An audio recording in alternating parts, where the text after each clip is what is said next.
بسم اللہ الرحمن الرحیم۔ یہ کورونا وائرس کے حوالے سے آپ سے مسلسل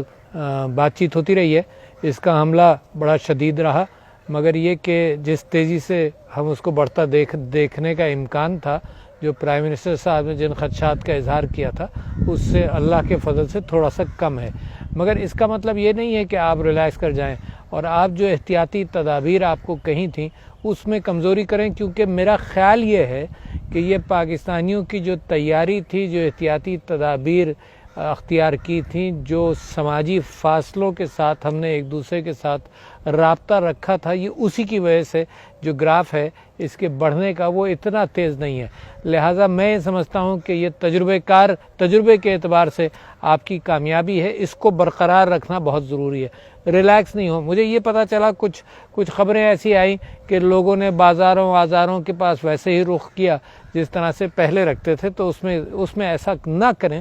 ضرورت کے اعتبار سے جائیں۔ اس کے علاوہ اس کے اندر کوئی ایسا کام نہ کریں کہ آپ کی زندگی اور آپ کے گھر والوں کی زندگی کسی نہ کسی انداز سے خطرے میں پڑے۔ کوشش یہ ہے کہ جتنے کم لوگ اس سے بیمار ہوں گے اتنی ہی جلدی قوم نکلے گی، اور اگر شروع میں بد احتیاطی کر لی تو نکلنے میں مزید دیر ہو جائے گی۔ تو یہ جو ریویو حکومتیں بار بار کریں گی، فیڈرل گورنمنٹ بھی اور صوبائی حکومتیں بھی، کہ لاک ڈاؤن کی مختلف کیفیات کو کتنی دیر تک چلایا جائے، اس بات پر انحصار ہے کہ آپ کتنی احتیاطی تدابیر رکھیں۔ تو ہاتھ دھونا، چہرے کو ہاتھ نہ لگانا، یہ بہت ضروری، اور ماسک پہننا، یہ 3-4 چیزوں کو میں یاد دہانی کر رہا ہوں۔ حالانکہ سرویز کے مطابق 85% لوگوں کو اب پاکستان میں اس بات کا علم ہے کہ اس میں احتیاط کیسے کرنی ہے، تو لہٰذا وہ احتیاط آپ جاری رکھیں۔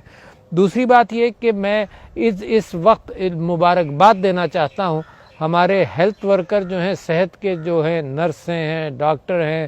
پیرامیڈیکل سٹاف ہے، اسپتالوں کا سٹاف ہے، جو لوگ والنٹیئر کے طور پر نکلے ہوئے ہیں، جو لوگ کار خیر کے اعتبار سے چیزیں کھانے پینے کا راشن ڈسٹریبیوٹ کر رہے ہیں، میں ان کو بھی مبارکباد دینا چاہتا ہوں۔ میں ساری حکومتوں کو، ایڈمنسٹریشن کو بھی خراج تحسین پیش کرنا چاہتا ہوں کہ سب صوبوں میں بہترین کام کرنے کی ہم نے کوشش کی ہے، اور یہ جو کار خیر کا 1,20,00,000 لوگوں کو احساس پروگرام کے تحت جو رقم جا رہی ہے، اس کے اندر یہ بھی احتیاط کر لیں جن لوگوں کو رقم مل رہی ہے کہ وہ اس کو کچھ عرصہ 2-3 مہینے چلانے کی کوشش کریں۔ انشاءاللہ اللہ کا فضل و کرم ہم پر ہوگا، ہم اللہ سے معافی کے خواستگار ہیں، اللہ تعالیٰ کا ہم پر رحم آئے گا، تو یہ جلدی ہم اس وبا سے انشاءاللہ نکل جائیں گے۔ تو ذرا سا اس کے اندر بھی کفایت سے کام لیتے رہیں۔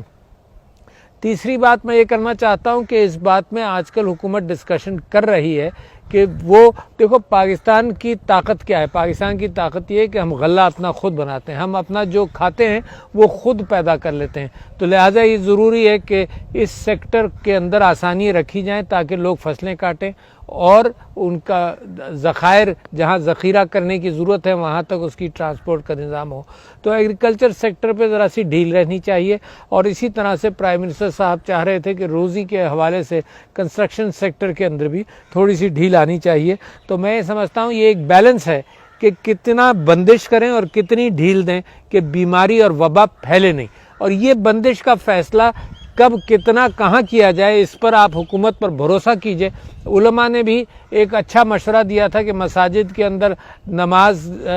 فرض نماز کے حوالے سے 3 سے 5 کی ہدایت کی تھی، اور فرش دھونے کا اور دری پر نماز نہ پڑھنے کا اور قالین پر نہ پڑھنے کی بات کی تھی۔ میں ان کا بھی مشکور ہوں۔ انشاءاللہ ہفتے کو دوبارہ علماء کے ساتھ گفتگو ہوگی، اس لیے کہ رمضان آ رہا ہے، بابرکت مہینہ ہمارا آ رہا ہے، جس کے اندر لوگ کار خیر اور زکوٰۃ کے حوالے سے میں لوگوں سے درخواست کروں گا کہ جو مساجد کے ذریعے کار خیر اور زکوٰۃ کا اہتمام کرتے تھے وہ کرتے رہیے۔ مدارس کے طلباء بھی ہیں، اور مساجد کی اپ کیپ بھی ہوتی ہے، وہ اسی انداز سے ہوتی ہے، تو اس کے اندر آپ جاری رکھیے۔ انشاءاللہ ہفتے کو علماء کے ساتھ مل کر کوئی آپ کے لیے مشورے کا تعین کریں گے، اور حکومت کے ساتھ بھی اس بات کی آگہی ہوگی۔ ایک اچھی بات اور ہو گئی کہ ٹیلی ویژن پر کلاس 1 سے لے کر کلاس 12 تک کلاسیں بھی شروع ہو گئیں۔ اچھا، یہ کلاسیں صبح 8 بجے سے لے کر شام 6 بجے تک ہوں گی۔ پہلی کلاس سے 12ویں کلاس تک یہ اس میں نصاب کے اعتبار سے وہاں سبق آئیں گے، اور وہ میں اتنی اچھی بات ہے کہ گھر بیٹھے بیٹھے ماں باپ کو بھی وقت مل جائے گا کہ اپنے بچوں کے ساتھ بیٹھ کر تعلیم کے اوپر وہ وقت صرف کریں جو آپ